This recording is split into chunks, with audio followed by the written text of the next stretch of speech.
Hey guys, back again with another product review. This one comes from banggood.com. Before I even get going on this, I want to tell you there is a coupon code in the description with another coupon code for other devices. This one is for 20% off, and that expires on September 30th, 2017. So I'm just going to get right into it. This is the box I was most excited to get. I like the way it looks. I haven't even opened it to test it yet. You're going to see it live. I'll do a benchmark. One of the concerns when you buy from overseas for me is, are you getting what it says you're getting? Is it going to be 2 gigs of RAM? Is it going to be 4K? I've tested a lot of devices, and not all of them are 4K, so that's one of the things I'm interested to find out about these boxes. This is the T95Z Plus.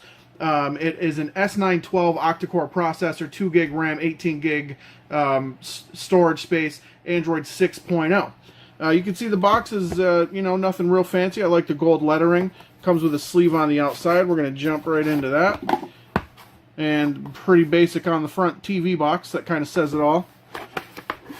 And once you get inside, I'm going to show you why this is one of the boxes I chose when I was given the offer to do a few boxes. If I can get it out of this sleeve. I got it because it looks cool. It's kind of like an octagon or a hexagon, 6 hexagon. It has a little LED that goes all the way around the top, and I'll get into that once I get it plugged up. You have your SD card slot. There's 2 USB ports, one on each side. You have Ethernet.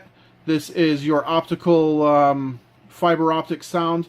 We have a power, a HDMI, and an AV out if you have surround sound. It's really cool. It has a clock on the front as well. It's got the rubber stoppers on the bottom with some airflow vents there. There's not a lot to say about how it looks. It looks kind of like a weird little beehive, but let's see how it performs. Let's get it plugged in and take a look at that. Guess it wouldn't hurt to show you what else is in the box. Got your Android packet. Pretty much you can follow these videos for setup. You don't really need that. You get your power adapter, and you get your HDMI cable, and you get your IR blaster remote. This is probably the same remote for 9 out of 10 Android boxes you find. It's not Bluetooth. The good news is you can upgrade to like a wireless keyboard remote and do like the dongle where you plug the USB into one side and then have the remote on the outside. Those all work really well. So let's get it plugged in and test it out. So like I said, this is a pretty sharp looking box. I really like the light up feature. I know it's unnecessary and it doesn't give anything to the performance, but I like shiny things. And this is a shiny thing. It's got your clock on the front. It does have some notifications here, like your Wi-Fi and Ethernet connections. And it does give you the glow in the USB port, so you can kind of see inside those, and your fiber optic port as well. I just like the way it looks. I think it's going to look really sharp plugged in next to a TV. So I'm going to get it plugged into a TV, and we're going to test it there. Alright, so we're all set up. We're hooked to the internet. Good news on this one. Another problem I had with some of the cheaper version Android boxes, let me change my brightness here, is that they did not have dual band Wi-Fi. This does. I'm currently connected to 5G. If you don't know what that means, basically when you have two dual band, you can connect to 2.4 gigahertz or 5 gigahertz. One of them is a little slower but at a longer range, and the other one is a little faster at a shorter range. So I prefer to have the 5G. My network's pretty tight wound. I have devices spread out, so everything should be able to connect to 5G and run quickly. So one of the first things we're going to do is just jump into our apps and see all the apps. This is pre-installed. I haven't done anything to this box. And you can see here, it comes with a few things, like Film on Live TV. I'm not really familiar with that. I don't use it much. You know me, I'm a Kodi guy. I use Kodi Forks, Kodi programs. It does have Netflix. You have your Google Play Store and the speed test, Twitter, YouTube, etc. None of these are overly impressive pre-installs, and I like that. I don't like when they load a ton of different things on there, clog up all your RAM and ROM, with background junk that you're not ever going to use. Alright, so I actually had to move this party inside. My internet outside is not good enough to really run this box. I was getting 2 or less megabits per second, so I brought it inside, connected it to my better Wi-Fi, and we're going to run a quick speed test and see how this holds up connected to better service. You can see right off the bat this thing is flying. It appears to be capable. Let's see if it can top 100. It does, goes way above 100. So compared to a lot of other Android devices out there, Android TV devices, That's spectacular. Some of them top out at 50 or 75. This thing looks like it's capable of at least over 100. Who knows how high it could get with the proper internet signal. I did run a benchmark test. The RAM, the ROM, everything. The total score was about 45,000, if you know what that means. In layman's term, it works well. The actual picture is what you're getting. This is a 1080p TV. It's not a 4K TV. I'll hook one up later and make sure that it gets 4K before I post this video, but it was getting the full 1080p signal. It was not 720 upscaled, so that's also something that's pretty exciting. So we're going to get into Boom Media Center, and we're going to try to load up a couple videos and see how it performs. Okay, so we're going to just go through some of the basic add-ons we usually would. As you can see, there's no lag or drag when going through the menus. Some of the cheaper devices do have that, like when you hit over, it doesn't really go over. It takes a second. So let's just cruise into TV networks and try to adjust the screen here. All right. And you see that loaded up pretty quick. And again, that doesn't, give credit to the Wi-Fi signal being over 100. I guess it doesn't really matter which one we choose. We'll just choose Cartoon Network. And I do not have Real to Brid hooked to this device yet. So we'll just pick anything. Batman. Okay. So preparing for sources and scraping. We'll let it scrape about 10 seconds and see what it pulls.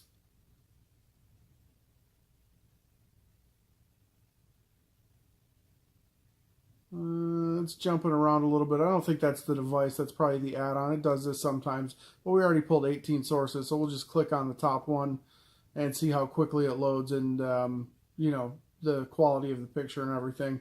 It's a cartoon, so it's going to be tough to tell. But we clicked on a source. It's playing in the background. I can hear it. There it goes. And you can see it pulled that right up. It looks like decent quality. It was set to standard definition.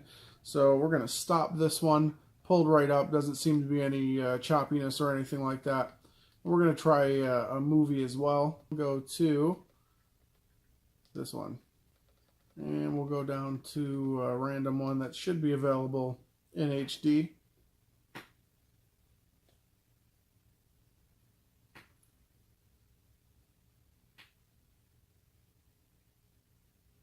And this one seems to be loading a lot better. No choppiness or weirdness going on. And we'll click cancel here and see what we have.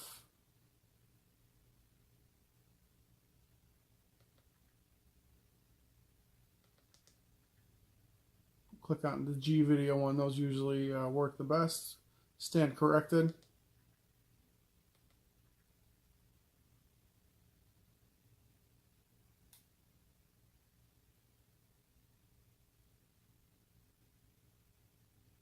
So it went down to the 9th stream, and that's going to play it. And let's just see how the quality is. And it looks like it's playing pretty well.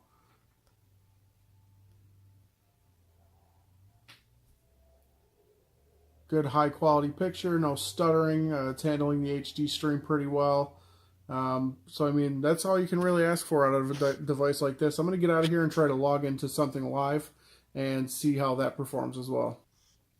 Alright, so we're all logged into IPTV Realm, and we're going to click on a couple channels and see how quickly they load and, the performance of them. I've been watching this one a lot lately, so I know that the channel's working well. Reduce my brightness here. It looks great. It's a HD picture, loaded very quickly. Let's stop it and choose another. And let's go to TNT. See, it's still loading data and stuff like that. This one looks pretty dark, but it looks like an old show, Charms. So let's find something a little more recent. Doctor Who. That's relatively new.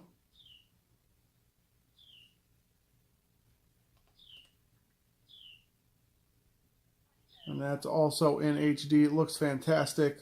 I mean, the box is holding up under the pressure, so the one last thing I do want to do is I want to get it back to a 4K screen, and I want to test the resolution and make sure it's actually pulling 4K.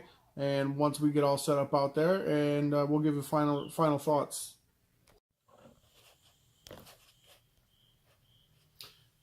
All right, so after having an opportunity to test this device to see if it's 4K, it is not a true 4K box. The highest it goes is 1080p, which isn't really a major deal. Most of the programs you're going to watch in things like Boom Media Center or Vader Streams are going to be 1080 or lower anyways. If 4K is important to you, this is not the kind of device you're going to want to get. I would suggest you don't get any device that you can't guarantee is going to be 4K, like an Amazon box or an NVIDIA Shield. Mi box is true 4K. These are not 4K boxes. Almost every box out there that they claim is 4K is not. I've tested, I think I've tested 8 boxes that all say 4K, and not a single one of them was 4K. Just to show you what I mean. You can see here, this is actually, so I think it's supposed to be 1080. It says 1008 by 1920, but you could see that doesn't say, 3260. So another way you can tell is also just going into one of your Kodi apps or something like that, and you'll go to System and Display, and you can see that I can't change that display from 1920 by 1080. If this were a 4K box, I would be able to change that. And what's even more disturbing about them is that when you go to your settings and you go to display, it does let you choose 4K resolution. So what I think these actually do, there's one of two things that I think they do. One is they add these options, and they're all actually 1080p. They just change the letters to make it look like you're choosing 4K. You may be changing different, hertz refresh rates, but none of these are actually 4K.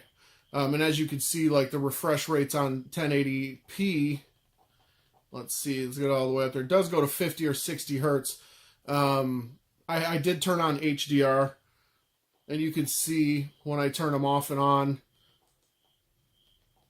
it doesn't do anything. It doesn't change the resolution in any way at all. So that's something to keep in mind. All in all, this device, you can kind of see it glowing there. I know I'm kind of far away. There is also a clock on the front. Don't let the 4K thing be the deciding factor. If you absolutely must have 4K, keep in mind you're going to pay, probably at least $100. I think the Mi box would be the cheapest one. That's usually, I believe it's $70 or maybe $79.99 at this point. But this device, as far as everything else goes, the RAM, the ROM, the processing power, the speed, the actual picture you're getting on 1080p streams is actually 1080p. This is a pretty sweet box. I like the way it looks. The one thing I would change if I were personally buying it is I would not keep the IR remote. I would upgrade to, a different remote, which I have. I always have one laying around for these types of devices. I might actually keep this box for myself and play with it a little more and see how they go down the stretch. I haven't given many Android boxes like these a fair chance because I just don't really like some of the Leo boxes were actually only 720 and they were upscaled to 1080. They weren't even true 1080. So I really had a problem with that. That's why I don't do those boxes anymore. We kind of broke down communications after I told them, like, you got to stop selling these as 4K. They're not 4K. And they told me, how stupid I am. And I'm going to do another video after this to show you exactly how to tell. Is your device 4K or is it not? I have an NVIDIA Shield sitting here. I have a 4K Roku, and I have several other devices hooked up. My TV is 4K. My HDMI is 4K. This should, if it were 4K, it would be 4K. So keep your eyes peeled. I'm going to do another video in the next hour or so. I'll get that posted, and I will show you the exact way to tell the difference on do you have a 4K box or not. Thanks for watching this. Don't forget, there's in the description, there is links to this device. It's an awesome device. I give it 4 out of 5 stars. The 1 star taken off is the 4K issue. Other than that, this thing runs pretty sweet. It's fast. It's responsive. It handles good, good Wi-Fi. I know a lot of the cheaper Android boxes don't even have the 5 gigahertz option.